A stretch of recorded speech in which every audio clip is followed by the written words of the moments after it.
walafiat. Oke, bisa kedengaran suara saya?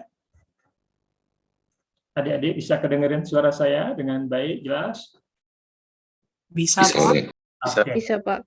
Oke, kita langsung aja kuliah ya, karena kita hampir full seminggu.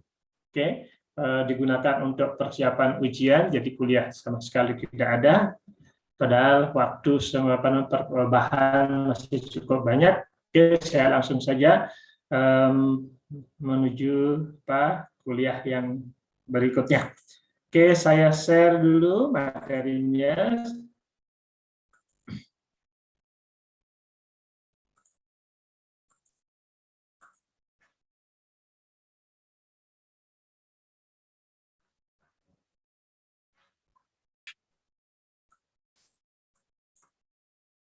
Nah, tidak ada, belum kelihatan.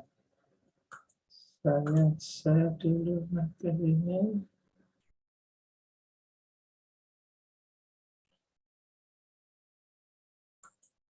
Nah,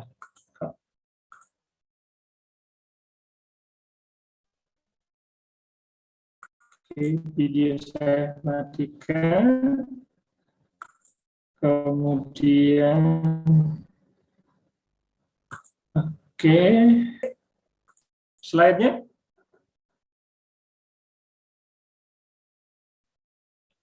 Bisa kedengaran? Slide-nya juga bisa kelihatan? Terlihat dan terang. Terakhir, kalau tidak salah, sudah sampai ke struktur resonansi ya. Oke, saya sudah berikan contoh berkaitan dengan terakhir adalah misalkan CO3 minus 2 kali, ya sudah kan ya. Bagaimana menuliskan struktur Lewis yang paling stabil, sudah gitu kan ya. Kemudian bagi tulis 3 minus 2, saya kira juga sudah dikerjakan kemarin ya. Oke. Nah, ini diberikan contoh terakhir, CO3 itu minus 2 dikerjakan di rumah, saya kira sudah. Nah, ini sebagai contoh saja, perhatikan. Contoh resonansi, kalau saya punya ozon, oke, ozon. Nah, saya bisa tuliskan struktur Lewis-nya yang stabil, bisa sebelah kiri, bisa sebelah kanan, oke. Nah, ini sama kalau kita perhatikan, oke. Nah, yang dimaksud dengan struktur resonansi, sekali lagi saya mengingatkan, di mana posisi daripada atom-atom daripada elektronnya berbeda, kira-kira seperti itu ya. Oke, contoh terakhir adalah kaitannya dengan yaitu CO3 2, saya kira sudah, bahwa bagaimana menuliskan struktur Lewis daripada CO3, berarti C adalah yang keelektronegatifannya paling kecil, kemudian baru kita distribusikan atom-atom yang lain. Kemudian kalau kita perhatikan jumlah elektron valensi C adalah 4, kemudian oksigen itu ada 3 kali 6 berarti 18, sedangkan minus 2, oke, jadi ada 2 elektron, jadi elektron itu minus 2, jadi 2, jadi totalnya berapa? 24 elektron. Nah, dari 24 elektron ini kita distribusikan. Saya bisa tuliskan distribusinya adalah sebagai berikut, misalkan seperti itu. Oke, satu ikatan rangkap. Nah, misalkan seperti itu. Kalau kita perhatikan jumlah elektronnya sudah sama persis 24, coba dihitung. 1, 2, 3, 4, 5, 6, 7, 8, 9, 10. Berarti ada 12 pasang elektron. Oke, kalau 12 pasang elektron berarti ada 24 elektron. Oke. Nah, perhatikan sekarang, apakah benar nggak ini struktur Lewis yang paling stabil ya dibanding yang lain? Nah, perhatikan, kita cek bilangan oksidasi atau muatan formal. Berapa muatan formal oksigen yang di atas, Dek? Langsung saja. Halo, biar cepat. Jadi, muatan formal adalah perbedaan jumlah elektron valensi sebelum dan setelah berikatan. Oke. Jadi muatan formal adalah jumlah elektron valensi sebelum dan setelah ikatan. Oke. Oksigen yang di atas, sebelum ikatan berapa elektron valensinya? 6. Kemudian setelah berikatan menjadi berapa? 7. Oke, 1, 2, 3, 4, 5, 6, 7. Kalau yang berikatan berarti setengahnya. Oke, sehingga di sini minus 1, perhatikan. Oke, minus 1. Oke, saya bisa tuliskan minus 1 di sini. Bisa kelihatan deh coret-coret saya? Halo? Ya, terlihat. Kelihatan ya? Oke, sekarang karbon. Karbon berapa? Awalnya adalah 4, kemudian setelah berikatan menjadi berapa karbon? Muatan formalnya, Dek? Sebelumnya 4. Oke, setelah berikatan 1, 2, 3, 4. Oke, ada 4 pasang. Nah, karena dia berikatan, jadi setengahnya. Setengah bagi 8 berapa? 4. Berarti 0 ya. Oke, bilangan formalnya 0 untuk karbon. Oke, kalau di sini berarti minus 1. Kemudian di sini juga 0. Nah, kalau kita perhatikan harus sama dengan molekulnya. Berarti ini totalnya minus 2, ini juga minus 2. Oke. Nah, ini salah satu struktur Lewis yang paling stabil. Nah, saya bisa tuliskan berikutnya resonansinya, perhatikan. Jadi, perhatikan. Oke. Jadi, kedudukan daripada oksigen sama, saya bisa tuliskan sekarang seperti itu. Oke. Oksigen sama seperti itu, sama persis kan ya? Oke, muatan formalnya juga sama, yang berbeda hanya distribusi elektronnya. Saya bisa buat distribusi apa? Struktur Lewis yang stabil seperti ini juga. Oke, sama persis kedudukannya. Nah, sekarang ikatan rangkapnya ada di atas. Oke, saya bisa tuliskan seperti itu. Oke. Nah, perhatikan sama persis ya, tidak ada bedanya dengan yang pertama ya. Jadi ini adalah namanya hibrida pertama, hibrida kedua, dan ini hibrida ketiga. Oke. Jadi struktur Lewis yang pertama itu namanya hibrida pertama, kedua hibrida kedua, dan 3 hibrida ketiga. Jadi ada berapa hibridanya untuk struktur Lewis daripada CO3-2? Ada berapa, Dek? Halo? Jadi ada 3. Ada 3. Oke. Nah, ini adalah kaitan struktur Lewis yang stabil. Nah, sekarang senyawa aslinya ada di daerah mana, Dek?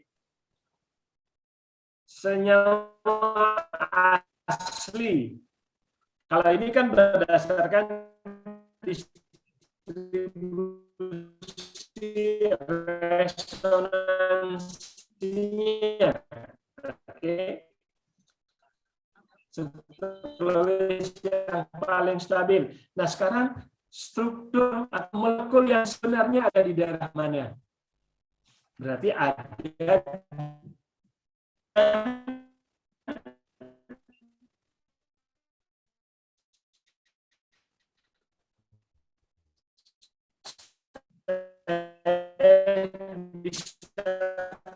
tuliskan sekarang strukturnya adalah nah sebenarnya karena kenapa bahwa ikatan tunggal yang ada di sini tidak ternyata panjang ikatannya sama dengan yang di sini. Jadi ikatan rangkap 2 dengan ikatan rangkap tunggal ternyata panjang ikatannya sama. Kekuatan ikatan juga sama energi ikatannya. Makanya ditulis seperti ini deh. Oke. Contohnya adalah bensen. Saya tuliskan bensen C6H6. Oke, saya bisa tuliskan seperti itu bensen.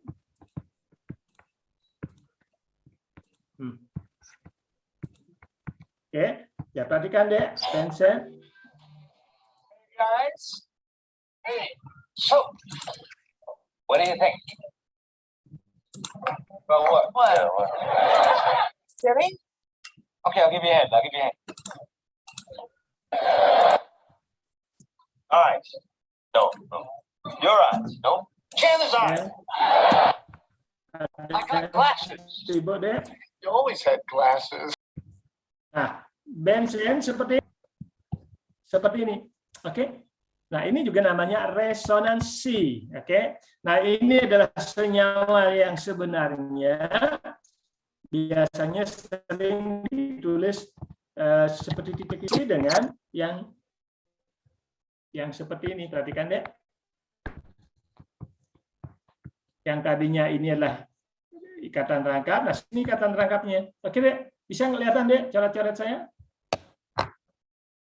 Jadi, bagaimana menuliskan struktur resonansi satu molekul yang memiliki struktur resonansi? Yang penting posisi atom-atomnya sama, yang berbeda hanya distribusi elektron. Oke, saya kira ini sudah kemarin ya. Oke, saya kira ini sudah kemarin. Oke, saya hapus sekarang. Nah, ini yang tadi CO2 minus 2. Oke, saya kira ini sudah. Bagaimana struktur resonansi daripada ini, saya kira ini sudah ya. Oke, kaitannya dengan CO2 minus. Oke, nah perhatikan ini, saya kira sudah. Jadi ada 3 struktur resonansi. Oke, saya kira biar cepat, saya langsung saja. Nah, sekarang kita menginjak ke aturan oktet. Oke, kita sudah singgung di depan bahwa semua unsur-unsur yang tidak stabil, atom-atom atau unsur yang tidak stabil pasti menuju ke aturan oktet. Oke, menuju ke aturan oktet. Itu kaitannya dengan struktur Lewis, sudah dibahas. Nah, ternyata ada beberapa molekul yang tidak mengikuti aturan oktet, perkecualian. Perkecualiannya bagaimana? Kalau atomnya kecil, contohnya adalah helium. Perhatikan, helium kan hanya diisi 2 elektron kan ya? Oke. Ini juga stabil. Kemudian kalau boron nanti maksimum nanti hanya 6 elektron. Kalau beryllium hanya 4 elektron.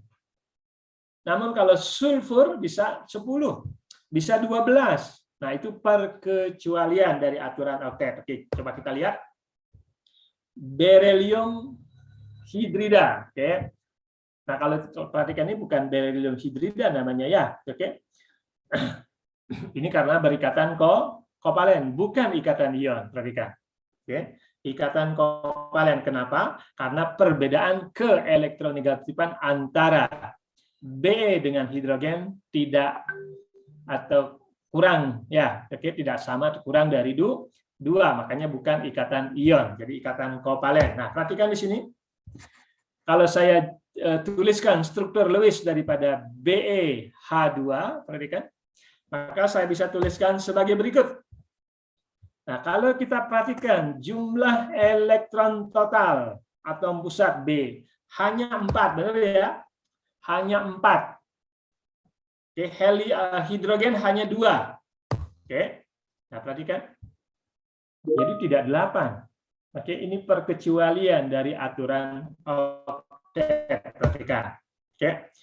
Kemudian perhatikan di sini seharusnya kan ini harus 8 gitu ya. Padahal ini hanya 4. Kalau ini seharusnya berapa? 8 juga. Nah, ternyata dia hanya 2, perhatikan. Oke. Jadi tidak mengikuti aturan oktet. Bisa ngikutin di? Halo? Bisa ngikutin apa yang maksud dengan tidak mengikuti aturan oktet? Halo, Dek? Bisa dikonfirmasi? Boleh Bisa, Pak. Pak. Bisa ya? Oke, selanjutnya boron trifluorida. Oke, boron trifluorida, perhatikan. Sesuai dengan aturan Lewis, maka jumlah elektron valensinya ada boron hanya 3, oke. Elektron valensinya ya, sekali lagi elektron valensinya. Fluor hanya 7 kali 3 berarti 21, tambah 3 berarti 24. Nah, saya bisa distribusikan elektronnya sebagai berikut. Ini struktur Lewis yang paling stabil dari boron trifluorida. Perhatikan. Kalau kita perhatikan fluor sudah 8. Oke, fluor sudah 8. Hanya beryllium hanya beryllium. Boron hanya 6, perhatikan. Oke, hanya 6 elektron. Oke. Arti ini juga stabil. Oke, ini juga stabil, namun perkecualian dari aturan oktet. Kenapa? Karena jelas atom boron maupun beryllium karena atomnya kecil, jari-jarinya kecil. Kira-kira itulah jawabannya ya. Oke. Berikutnya. Oke, molekul-molekul elektron yang perkecualian juga ini. Oke, yang kaitannya dengan perkecualian. Nah, ini NO. Di alam ada molekul NO. Dan ini sangat beracun, sangat reaktif, namun tidak stabil, tetapi ada di alam. Oke. Namun kalau kita perhatikan struktur Lewis-nya, perhatikan struktur Lewis-nya, nitrogen memiliki nomor atom 7, maka elektron valensinya 5. Kemudian oksigen, elektron valensinya 6, dijumlahkan 11. Nah, bagaimana mendistribusikan 11? Perhatikan. Oke. Nah, mendistribusikan 11 seperti ini. Oke, oksigen sekarang sudah 8. Oke, oksigen sudah 8. Namun nitrogen baru berapa di sini? 1, 2, baru 7. Perhatikan ya. Oke. Perhatikan. Jadi oksigen di sini totalnya 8 sesuai dengan aturan oktet. Namun nitrogen di sini baru 7. Oke, 2 tambah 4, 6 tambah 1, 7. Tapi ada senyawanya. Walaupun senyawa ini tidak stabil. Oke. Nah, karena dia tidak stabil, sangat reaktif. Kenapa sangat reaktif? Perhatikan di sini ada elektron tunggal. Nah, kalau ada elektron tunggal yang dimaksud dengan radikal nanti, maka ini sangat-sangat reaktif, makanya beracun, kira-kira seperti itulah. Ya, oke. Nah, ini sebagai contoh perkecualian daripada aturan oktet. Perhatikan dia, jangan sampai salah. Ya, karena sering keluar ujian nanti. Kemudian yang melebihi daripada aturan oktet. Nah, biasanya yang melebihi aturan oktet adalah unsur-unsur yang besar. Biasanya bilangan kuantum utamanya lebih besar dari 2. Contoh, tadi sudah disebutkan sulfur heksafluorida. Oke, sulfur, perhatikan. Elektron valensinya 6. Oke, fluorida elektron valensinya 7, 7 kali 6 berarti 42, totalnya 48. Nah, perhatikan di sini. Kalau saya distribusikan, maka seperti ini. Oke, jadi kalau fluor sudah 8 berarti ya, perhatikan fluor sudah 8. Jadi perhatikan di sini 8 semua fluor. Nah, beda dengan sulfur. Sulfur itu jumlahnya 12. Oke, artinya sudah melewati aturan oktet. Nah, yang mana saja nanti melebihi aturan oktet, biasanya unsur-unsur yang lebih besar. Artinya yang jumlah elektronnya nanti kulitnya lebih besar. Kira-kira seperti itulah ya. Oke, nah ini totalnya nanti 12. Oke, saya lanjut. Nah, ini adalah kaitannya dengan senyawa NO yang dihasilkan. Nah, senyawa NO ini tidak stabil, perhatikan. Oke. Tidak stabil, makanya nanti mudah berinteraksi dengan yang lainnya. Nah, kalau molekul seperti ini bisa saja, kalau yang seperti ini saya bisa tuliskan, kalau yang ini adalah rangkap 3 kan gitu ya. Oke, ini struktur Lewis-nya. Kemudian dengan oksigen itu nanti akan menghasilkan, perhatikan sini oksigen. Oke, ikatan rangkap seperti itu. Kan gitu ya, oksigen. Nah, nanti akan menghasilkan 2 NO. Nah, NO perhatikan di sini. Oke, NO saya bisa tuliskan di sini. Jadi NO seperti tadi. Jadi ada 1 elektron tunggal. Ini seperti ini. Oke. Nah, seperti itu. Nah, ini nanti berinteraksi dengan N. Yang akan menghasilkan molekul seperti ini nanti. Oke, nah seperti ini. Sehingga menjadi stabil, perhatikan. Nah, ini menjadi molekul seperti ini. Oke, 2 NO. Kalau kita perhatikanlah ya. Oke. Nah, ini contoh bagaimana molekul yang tadi, yang seperti tadi, NO ini tidak stabil kan ya. Di mana struktur Lewis-nya adalah sebagai berikut. Oke, nah ini ada 1 elektron. Oke, ada satu elektron yang kurang, makanya ini nanti berikatan. Perhatikan. Jadi satu elektron ini berikatan dengan molekul ini sehingga menghasilkan molekul seperti ini. Oke, bisa ngikutin deh sampai di sini. Kaitannya dengan beberapa molekul yang tidak mengikuti aturan oktet. Oke, tolong dicek kembali nanti di rumah. Oke. Nah, saya lanjut dengan kaitannya dengan energi ikatan. Oke. Energi ikatan.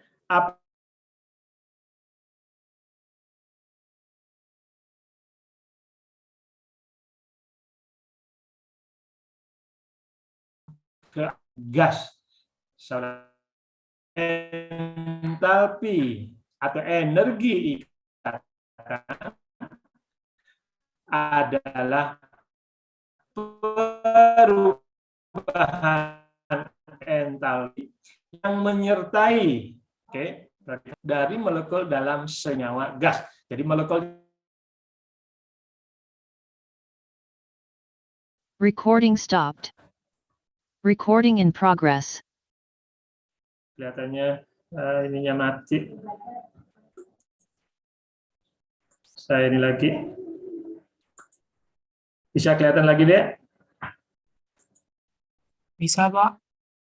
Tadi mati sedikit sebentar. Oke. Oke, energi ikatan. Sekali lagi, contoh energi ikatan. Nah, perhatikan. H2 dalam keadaan gas. Kemudian diputus ikatannya masih dalam keadaan gas. Perhatikan, menjadi atom-atomnya dalam keadaan gas. Oke. Nah, energi yang diperlukan untuk memutuskan ikatan H dengan H, jadi 1 mol senyawa menjadi atom-atomnya, ya boleh dibilang sebagai atomisasi lah, boleh juga. Maka ini dikenal sebagai energi ikatan H dengan H, biasanya disingkat, perhatikan, H dengan H, perhatikan. Oke. Jadi perhatikan nilainya positif. Kenapa? Ya karena energinya diperlukan. Oke, energinya diperlukan untuk memutuskan ikatan. Oke, sekali lagi yang dimaksud dengan energi ikatan adalah energi yang diperlukan untuk memutuskan ikatan dalam senyawa atau fasanya gas menjadi atom-atomnya, misalkan dalam fasa gas juga. Oke. Contoh yang lain, perhatikan ini, klor dengan klor, jadi klorin menghasilkan klor, perhatikan sini, oke, atom daripada klor. Nah, perhatikan sini, kira-kira apa yang mempengaruhi energi ikatannya lebih rendah dibandingkan dengan hidrogen? Kira-kira siapa yang bisa? Kenapa energi ikatan klor lebih rendah dibandingkan dengan hidrogen? Karena jarak ikatan hidrogen dengan hidrogen lebih pendek dibandingkan dengan klor dengan klor. Oke. Jadi perhatikan di sini. Kalau hidrogen mungkin saya bisa tuliskan seperti ini. Misalkan jarak ikatannya pendek, berarti energi ikatannya juga lebih besar. Kalau klor, saya bisa tuliskan seperti itu. Perhatikan. Nah, jarak ikatannya jauh lebih besar. Oke, jarak ikatannya jauh lebih besar. Nah, kalau jarak ikatannya jauh lebih besar, maka energi ikatannya pasti lebih kecil. Bisa ngikutin deh? Oke, antara energi ikatan klor, oke, klor dengan klor, perhatikan. Oke. Nah, karena jarak ikatannya lebih panjang, maka energi ikatannya tentu akan lebih kecil. Bisa ngikutin deh yang lain? Oke, lanjut. Nah, HCl sekarang, HCl. Perhatikan. Jadi ini juga energi ikatan. Perhatikan H dengan Cl. Oke. Perhatikan H dengan Cl. Jadi energi yang diperlukan untuk memutuskan ikatan antara H dan Cl dalam fasa gas. Perhatikan, dalam fasa gas, selalu dalam fasa gas yang berkaitan dengan energi ikatan. Oke, bisa ngikutin deh? Ya. Halo? Bisa ya? Selalu dalam fasa gas, mohon diingat itu ya. Oke. Contoh yang lainnya, nah ini oksigen. Nah, perhatikan oksigen lebih besar dibandingkan dengan H maupun Cl dengan Cl. Kenapa? Kenapa D lebih besar ini? Paling besar? Ayo, karena ikatannya rangkap. Perhatikan, maka di sini ikatan oksigen dengan oksigen ikatannya rangkap, makanya ini lebih besar. Oke deh, ini kan bergantung daripada struktur Lewis-nya ya. Oke. Oke, oksigen karena ikatan rangkap maka dia seperti itu nilainya. Oke, perhatikan di sini ikatan rangkap. Oke. Berikutnya N2. N2 malah jauh lebih besar lagi. Oke, perhatikan. Kenapa deh? Karena ikatan rangkap di 3. Perhatikan, karena ikatan rangkap 3. Oke, jadi jangan sampai salah. Semakin kuat ikatannya, semakin pendek ikatannya, semakin besar kekuatan ikatannya, jelas energi ikatan akan semakin besar. Perhatikan. Oke, jadi semakin pendek ikatan, semakin kuat ikatan, semakin besar orde ikatan, misalkan orde 1, 2, dan 3 kan ketiga lebih besar, maka energi ikatan akan jauh lebih besar. Oke. Nah, perhatikan di sini. Jadi energi ikatan, perhatikan. Jadi yang ikatan tunggal jauh lebih kecil dibandingkan ikatan rangkap 2 maupun rangkap 3. Oke deh ya, bisa ngikutin? Oke, sekarang bagaimana menghitung energi ikatan berdasarkan termo, kemarin sudah belajar. Nah ini adalah beberapa contoh energi ikatan dalam satuan kilojoule per mol ikatan. Perhatikan. Oke. Jadi energi ikatan dalam kilojoule per mol ikatan. Makanya ini selalu positif deh. Oke. Nilainya selalu positif.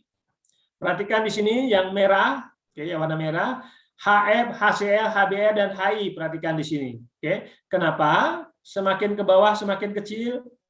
Ya, karena jari-jari daripada atom yang berikatan, yaitu panjang ikatan semakin panjang. Akibatnya apa? Energi ikatan menurun. Oke, ya.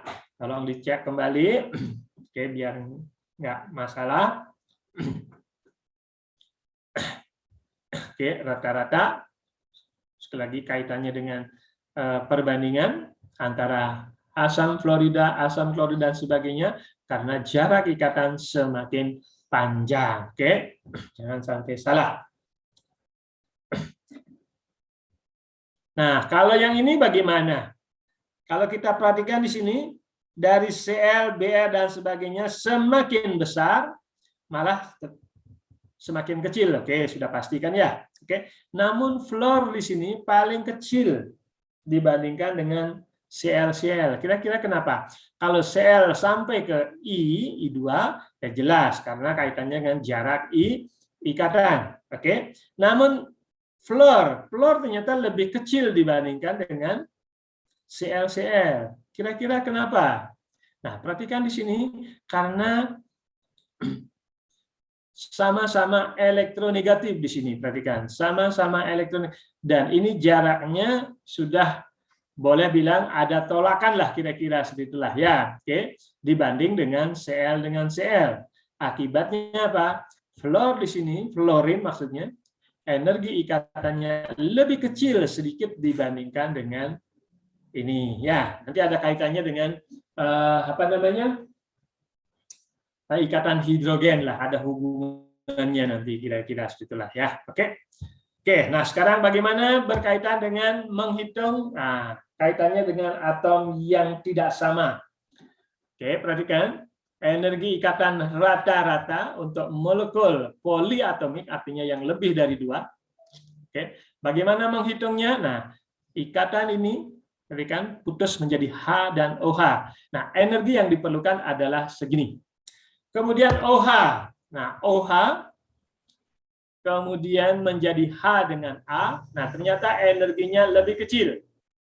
Nah ini nanti dirata-ratakan, oke, perhatikan, ini nanti dirata dirata-ratakan, maka energi rata-rata daripada energi ikatan rata-rata daripada HO itu nanti akan 464 kira-kira situlah ya.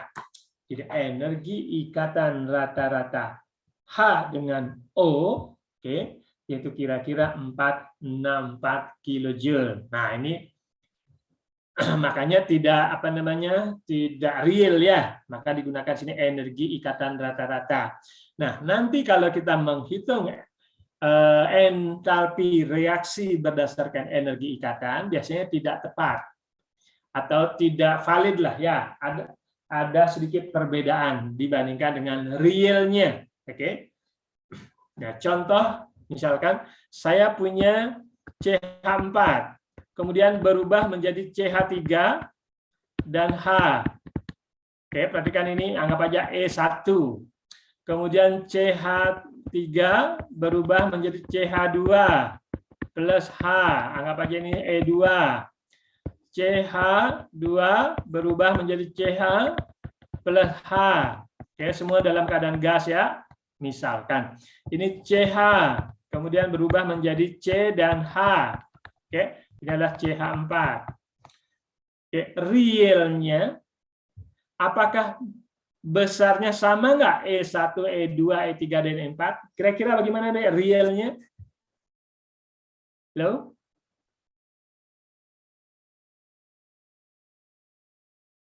Adik-adik bisa jawab? Siapa yang bisa jawab? Real antara H dengan C untuk E1, E2, E3, atau E4 sama atau berbeda deh?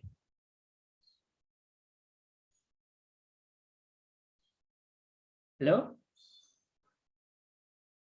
Sama dengan tadi kan ya, perhatikan nilainya nanti akan berbeda. Oke, makanya untuk berkaitan dengan CH, perhatikan itu nanti kita gunakan rata-rata. Jadi E1 plus E2 plus E3 plus E4 baru dibagi 4. Nah, inilah energi ikatan rata-rata CH. Oke, seharusnya realnya tidak bisa seperti itu. Oke, dalam perhitungan sebenarnya nggak boleh seperti ini. Nah, ini hanya pendekatan saja, kira-kira itulah ya, hanya pendekatan. Nah, sekarang bagaimana menghitung entalpi reaksi berdasarkan energi ikatan? Oke, nah contoh misalkan, oke, jadi perhatikan. Jadi kalau menghitung energi reaksi, energi kaitannya dengan entalpi reaksi. Nah, itu nanti akan sama dengan jumlah energi yang diperlukan untuk memutuskan ikatan, dikurangi dengan jumlah energi untuk membentuk ikatan. Oke, saya ulang sekali lagi. Jadi entalpi reaksi itu sama dengan jumlah energi yang diperlukan. Oke, perhatikan yang diperlukan. Dikurangi dengan jumlah energi ikatan, maksudnya yang dilepas. Oke, yang dilepas. Oke. Nah, ini contohnya sebentar. Jadi ini sudah ada ya. Jadi jumlah energi ikatan yang kaitannya dengan pereaksi dikurangi dengan jumlah energi ikatan yang dihasilkan pada saat pembentukan produk. Oke deh, bisa ngikutin deh? Halo? Beda dengan pengukuran kaitannya entalpi pembentukan standar. Oke, sekali lagi, untuk menghitung entalpi reaksi, sekali lagi, maka menghitungnya adalah jumlah energi yang diperlukan oleh pereaksi kaitannya dengan pemutusan ikatan dikurangi dengan jumlah energi ikatan, oke, pada yang dihasilkan pada saat pembentukan ikatan produk, berarti kan ya, oke. Nah, contoh, oke, contoh berapa kalau reaksi H2Cl2 menghasilkan H2Cl. Nah, perhatikan di sini. Contohnya misalkan Oke. Nah, ini adalah H2Cl2 dan seterusnya. Oke, bagaimana cara menghitungnya? Nah, ini sebagai contoh saja. Hitung energi ikatan. Oke. Jadi adik-adik disuruh menghitung entalpi reaksi yang menyertai reaksi pembentukan ikatan antara H dengan F. Perhatikan deh, jangan sampai salah. Jadi entalpi reaksi itu sama dengan, nah perhatikan, jumlah energi yang dibutuhkan pada saat pemutusan ikatan. Pemutusan ikatan apa saja? Yaitu H2 dan F2. Sekali lagi ini seharusnya semuanya dalam fasa gas. Oke. Nah, perhatikan yang memutuskan ikatan apa saja? H2. Jadi satu ikatan yang putus. Oke. Jadi diperlukan energi sebesar ini. Oke, sesuai dengan energi ikatan. Kemudian fluorine. Oke, satu ikatan diperlukan seperti ini. Nah, kemudian yang dihasilkan. Nah, ini yang dihasilkan sekarang. Oke. Yang dihasilkan adalah ada 2 HF, berarti perhatikan HF ada berapa? 2 ikatan. Karena ada 2 di sini. Oke. Berarti kalau energi ikatannya adalah HF sendiri ada segini, maka tentu dikalikan 2. Perhatikan deh. Sehingga energi reaksi atau entalpi reaksi, nah entalpi reaksi adalah penjumlahan energi saat diperlukan oleh pereaksi pada saat pemutusan ikatan dikurangi dengan jumlah energi yang dihasilkan bagaimana? Yaitu pada saat pembentukan ikatan. Sehingga nilainya adalah sebagai berikut. Oke deh? Bisa ngikutin deh? Halo? Bisa, Pak. Oke. Nah, apakah energi ini valid atau cocok dengan berdasarkan real atau berdasarkan energi atau entalpi pembentukan ikatan? Memang agak sedikit berbeda. Sekali lagi, sedikit berbeda. Kenapa? Ya, karena dalam kaitannya energi ikatan, yang dihitung adalah energi ikatan rata-rata. Seperti contoh saya diberikan tadi ya. Oke. Karena yang dihitung adalah energi ikatan rata-rata, makanya agak berbeda. Oke, itulah kaitannya dengan energi ikatan. Oke, silakan kalau ada pertanyaan sebelum saya lanjut kaitannya dengan ikatan kimia bagian kedua. Kalau ada pertanyaan, Dek.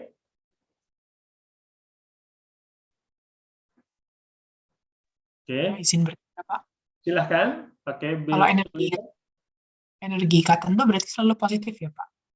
Oke, energi ikatan selalu positif karena energi yang diperlukan untuk memutuskan ikatan selalu positif. Sekali lagi dalam fasa gas. Oke, dari gas menghasilkan gas lagi. Kira-kira segitulah ya, fasa gas semua. Baik, Pak. Terima kasih. Oke, ya sekali lagi energi ikatan selalu nilainya positif karena energi yang diperlukan untuk memutuskan ikatan. Oke, dalam fasa gas itu yang penting. Ada yang lain lagi?